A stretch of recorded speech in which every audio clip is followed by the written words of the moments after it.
Maybe. Are we going? Do you want to be going? I'm good to go. You're What's good up? to go? What's up, caucusers, Caucasoids, Caucasians? We've been workshopping names for our wonderful viewers. Okay. Ryan has brought nothing to the table, at least nothing appropriate that he'd be willing to say on camera. I was about to say this is not. We need to keep this conversation to an off the record level until we're ready. We have no. Here's the deal. Well, it's on the record now. No, it's not, because this is an unauthorized caucus. That's true. That's Buffoon. true. Get it straight. No, we got to figure. I don't know. Do we have enough of a fan base to justify some sort of naming structure? Oh yeah. Or do the fan bases come as a result of naming something and then everyone wants to be a part of it? Yeah. Do you want to be a real? What do we call them? I don't know. See, here's the thing. The bar is set really high because Skillet, one of my favorite rock bands, they've had the Panheads for a long time, and that's like the gold standard of absolutely ridiculous but also super catchy. I feel very inadequate, woefully inadequate against Panheads to try to come up with some sort of name. Nothing will ever beat Juggalos as a fan base name, though.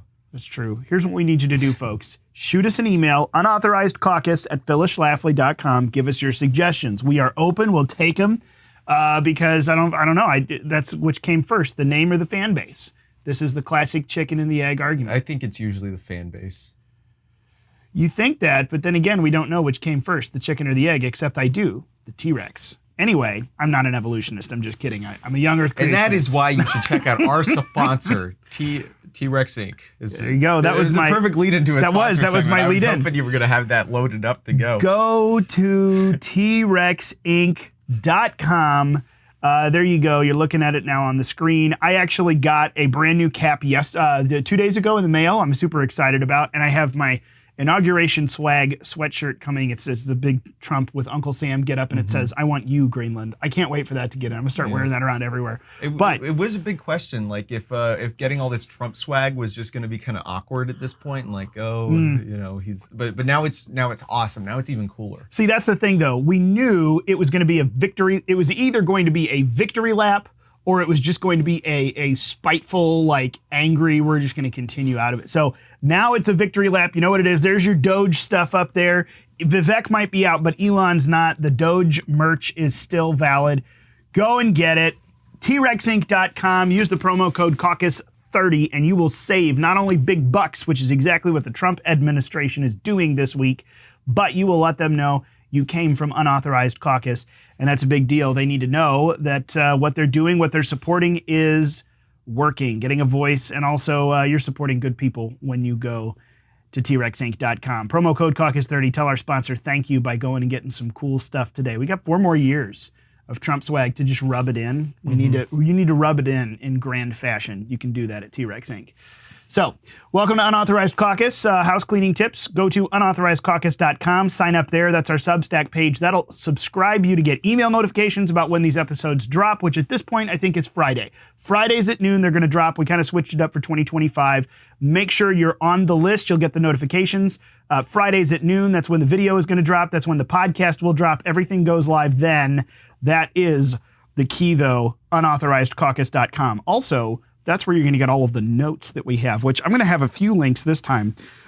After our conversation, we always come back around, and here's the links of the different things we talked about. So that's where you need to go and make sure you're on that. But this week, nothing happened this week, right? Nothing changed. Mm-hmm.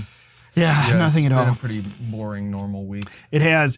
Donald Trump did not put his hand on the Bible, and so it did not come off. But when Donald Trump's right hand came down about noon on Monday, well, I say noon Eastern time on Monday the 20th, everything changed, and holy cow, has it changed.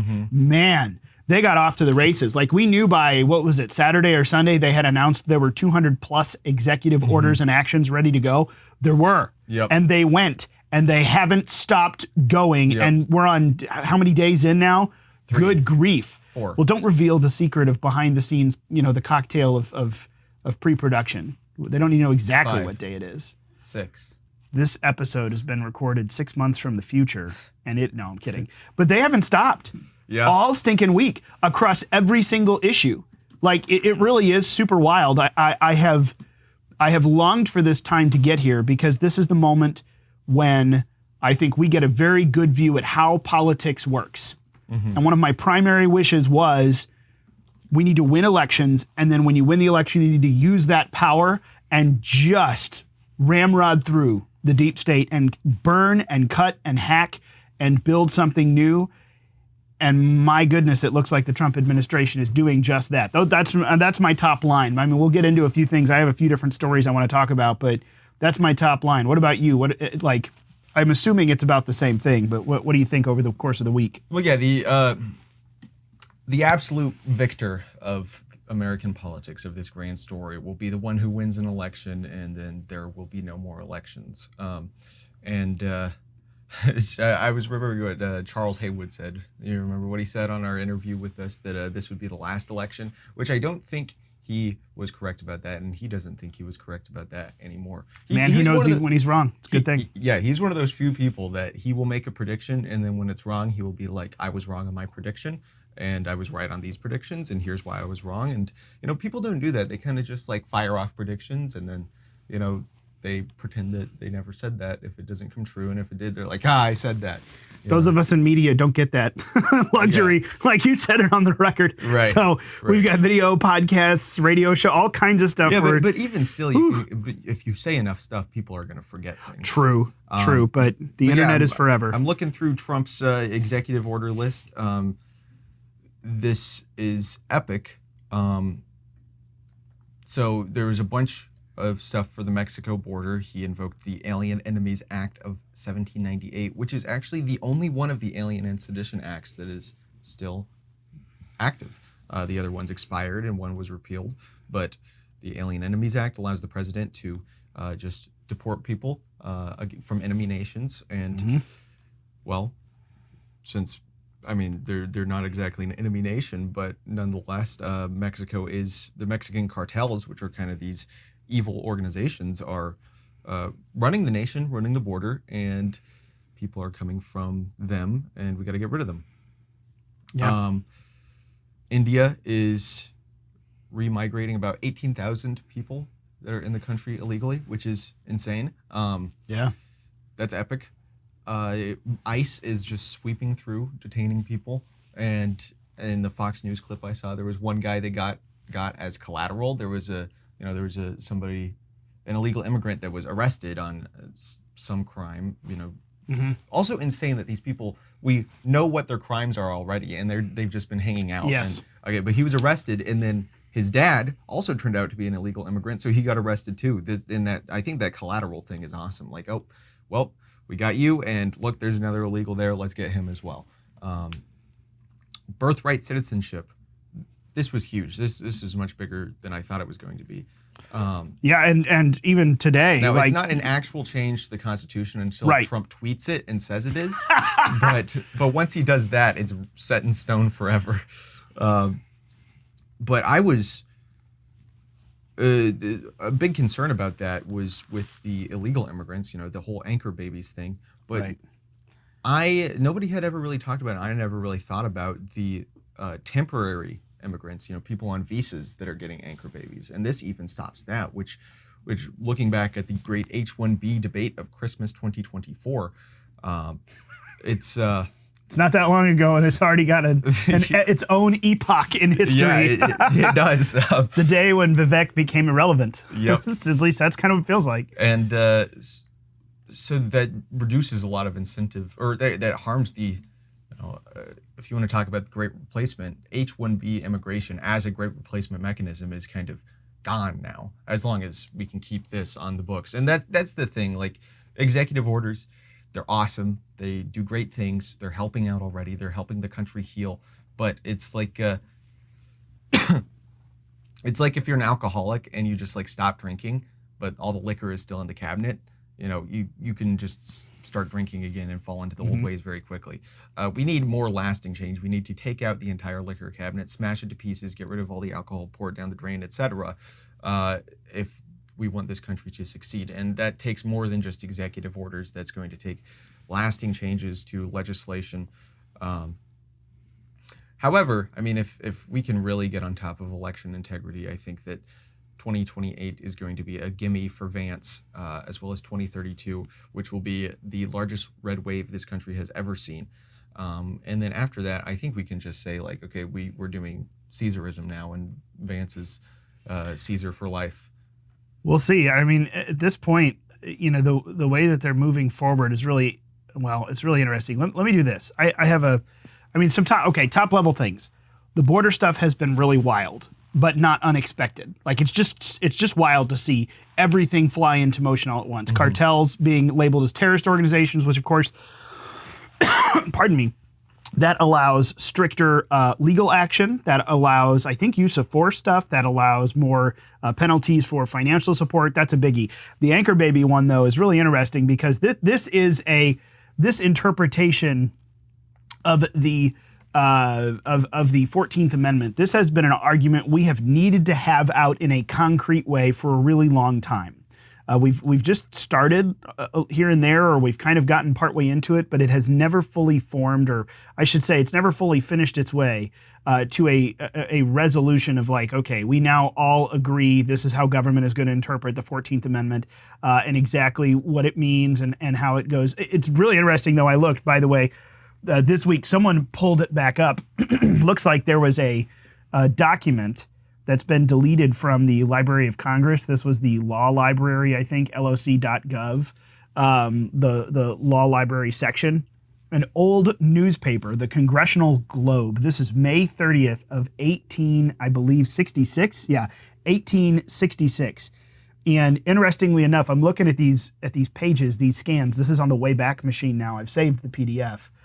But the interesting history here that was someone noticed, wait a minute, this is disappearing. This is the originator of the 14th Amendment. As they are discussing these things, this is a conversation you see going back and forth between Mr. Howard, Reconstruction. We've got members of Congress here, Howard, Wilson, Morrill, different members of the House and Senate at that point, going back and forth with President Andrew Johnson. Here's an interesting one. Mr. Howard stated on the floor, and this was reported again in the Congressional Globe in 1866, the First Amendment is to Section 1. They're talking about the 14th Amendment and the Reconstruction era. The First Amendment is to Section 1, declaring that all persons born in the United States and subject to the jurisdiction thereof are citizens of the United States and the states wherein they reside. Remember, these are the folks who wrote this. Now listen, I do not propose to say anything on that subject except that the question of citizenship has been so fully discussed in this body as to not need any further elucidation, in my opinion. This amendment, which I have offered, is simply declaratory of what I regard as the law of the land already, that every person born within the limits of the United States and subject to their jurisdiction is by virtue of natural law and national law a citizen of the United States. This will not, of course, include persons born in the United States who are foreigners, aliens, or who belong to the families of ambassadors or foreign ministers accredited to the government of the United States, but will include every other class of persons. It settles the great question of citizenship and removes all doubt as to what persons are or are not citizens of the United States. Mm-hmm. Well, it seems far from settled now, but the people who wrote it seem to have had a very solid understanding of what it was. Now, 22 states I saw today have filed suit. Where did it go? Yeah, 22 states just filed suit this week against Trump's administration to block the executive order, and they're refusing to that refuses to recognize birthright citizenship. This is going to be really interesting. I mean, it's a long list. You can predict who it's going to be, but I mean, Illinois is in there. They're all Democrat-led states: New Jersey, Massachusetts, Colorado, Connecticut, Delaware, the District of Columbia, Hawaii, Maine, Maryland, Michigan, Nevada, New Mexico. Run down the list. Mm-hmm. And they're going to fight it. They're going to fight it so hard. This is what happens when you're sanctuary cities. They're going to fight it really hard. It's really interesting. So the birthright citizenship, we're having all of the fights that I hoped we would have. And the Trump folks are more bullish than I even could have dreamed of, frankly, this week. I'm very surprised. And even I'm surprised. And I expected them to be bullish, but whoa. Yeah. I mean, it's like Stephen Miller is back there pulling all of this stuff out, because I know he deeply cares about this. A lot of the folks on the Trump policy side do, but man, they're going after it. Yep. So he also, I mean, you have to remember the context of the 14th Amendment, that it was meant to deal with the question of children of slaves and former slaves. You know, as we are in that period of Reconstruction and transition in the United States. I mean, just look at where it is in the Constitution. It's in those bunch of amendments that, the 13th, no more slavery, 14th, this one, and then you got 15 and 16, which are about, voting rights and non-discrimination, et cetera, et cetera. So trying to pretend that those extend out beyond that context, and it's ridiculous. But I mean, that's kind of one of the issues is like the framers of the 14th Amendment and other amendments, like it would not even be conceivable to them that this would be used for like he says explicitly what he thinks, but he's like, but there's no reason I need to put that in there because everybody already agrees on this. Everyone already But then knows. you get in a situation where 150 or so years later, and we have this problem. We do. Also, Ross Ulbricht got pardoned. He did. You probably have a little bit more back knowledge on this.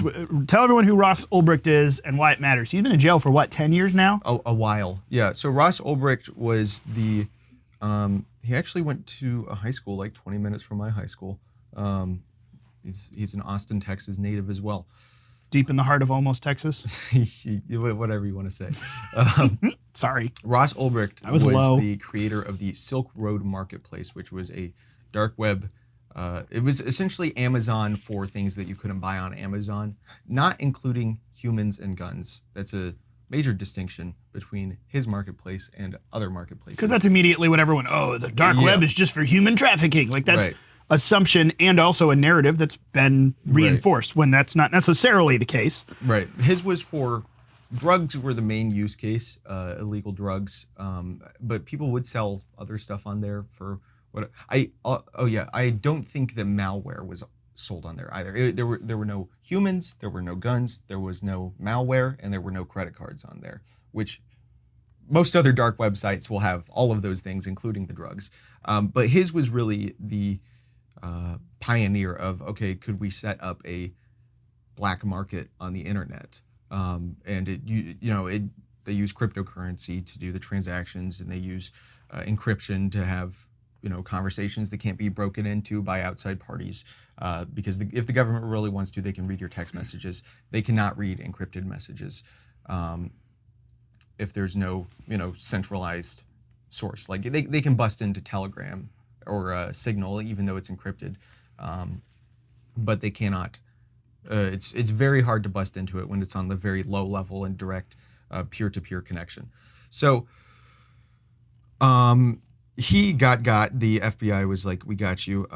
Many people think that the FBI agents stole his Bitcoin when they arrested him, which in today's money would be billions of dollars worth. I was about to say he's probably a multi-billionaire. Might give Elon a run for his money. Yeah, whatever. In Bitcoin. Whatever FBI agents, stole the Bitcoin. There was actually one over the course of the Silk Road. There was this nerdy kid who found a glitch in the system where he could, essentially just pull Bitcoin out of the Silk Road that belongs to other people. And he emailed Ross Ulbricht about it, or not emailed, secret encrypted messaging between pseudonyms. And he was like, oh, well, thanks for finding the this exploit. Your reward is for keeping it. So this guy had like billions or millions and millions of dollars of Bitcoin, his nerdy college kid, that eventually got found out because you can, once they found Ross Ulbricht's, Bitcoin wallet, they can see which other ones had transactions with that. And when you move a very large amount of Bitcoin from Bitcoin to dollars through an exchange, your name is going to be tied to that. So anyway, I think this is really Trump's thank you to all the libertarians because this has been a major libertarian issue for a long time now. Mm-hmm. And many libertarians this election cycle really got out there to push for Trump, campaigned hard for him. Dave Smith is a big example. Dave Smith he's a comedian and a libertarian commentator, and he was seeking the Libertarian Party nomination for president in 2024. He didn't get it. They chose that buffoon that nobody had ever heard of, Chase Oliver. one of the farthest left progressive people I've ever seen run for president, let alone as a quote unquote libertarian. So Dave Smith, he Yeah. was like, I know what time it is. And he worked hard to campaign for Trump. Yeah. Jeremy Kaufman is another example. You scroll through his timeline and you wouldn't even realize that he's a libertarian, but that guy's, a longstanding libertarian. Like these guys showed up majorly for Trump. And this is Trump, because Trump is the kind of guy that says, hey, if we work together, if we can benefit each other. If you turn against me, I'm not going to help you. Right. But if we work together, we can work together. Which is a lesson that lots of pro-lifers and gun people need to understand. But yeah, it is. But this is a moment like that where it's like, okay, this is one of their major issues. This is, kind of a flashpoint in the libertarian story over the last couple decades. And this is Trump's favor to them. And also something, after he got pardoned, I saw part of the court transcripts was that the judge said that their arguments in court for Ross's defense were privileged and that you would never hear something like this from, I think the specific wording was like a crack dealer in the Bronx. And crack dealers in the Bronx don't usually get multiple life sentences. Yeah. They usually actually don't get any sentences with the state of law and order in this country. So it was, at the same time, it was kind of a moment of anti-white racism in the justice system.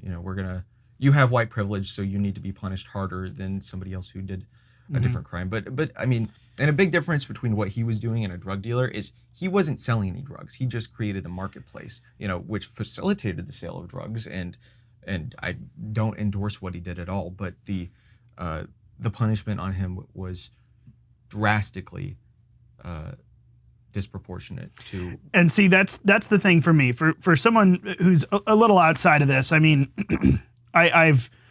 I've been pretty far outside the Ross Ulbricht, the Silk Road issue. I know of it. I'm aware of it. Obviously, I lived during it. It wasn't that long ago. But as someone like me, who I guess I would call myself one of the moralist right-wingers, social conservative right-wingers, I don't really have much use for this. I really don't mind if we're dealing out punishments or laws and restrictions on drug trafficking, facilitating the trade of it, being directly involved in the trade of it. However, here's where it comes in for someone like me, as not really the libertarian side, of the right wing. My practical side kicks in at a certain point. And even if it's not the practical side of like, oh, you did a favor for me during the campaign, so I'm going to give you guys something back. Not even as base as that, but I just look at it and I go, okay, like you just said, this seems like a severe overreaction. Not exactly a doling out of justice, but this seems like a severe overreaction. Different from, but similar to the January 6th stuff. Like here we've made this politicization of an issue, and maybe some people did something they shouldn't have. One side of the Capitol was let in. They were let in to walk. We all know this now. We've watched the videos and now they're all part. But even if someone got destructive and broke public property, broke windows, vandalized, okay, fine. Punish them for that. Yeah. But like what you all have done is nuts. So you look at something like this and go, okay, shut it down, give them a punishment, whatever it is. But like it was in a very, I get like what you would call a very woke or a progressive anti-racist or like an anti-white way. No, we're going to dole out this, punishment on you because of privilege, and we don't like what you did, and you embarrassed us, and fill in the blank. You look at it and go, okay, dude, we've done enough. We've done enough. Right. It's time to move on. And especially when you look at the punishments that the drug dealer in the Bronx gets or something like this is, if drugs are going to be sold in a society, which it's very hard to get rid of that. Like it should be illegal, but it's hard to get rid of. If it's going to be done, it's better that it happens online where people can actually say like 5-star review. This drug did not kill me. Like this is like actual, whatever I bought. This isn't cut with fentanyl.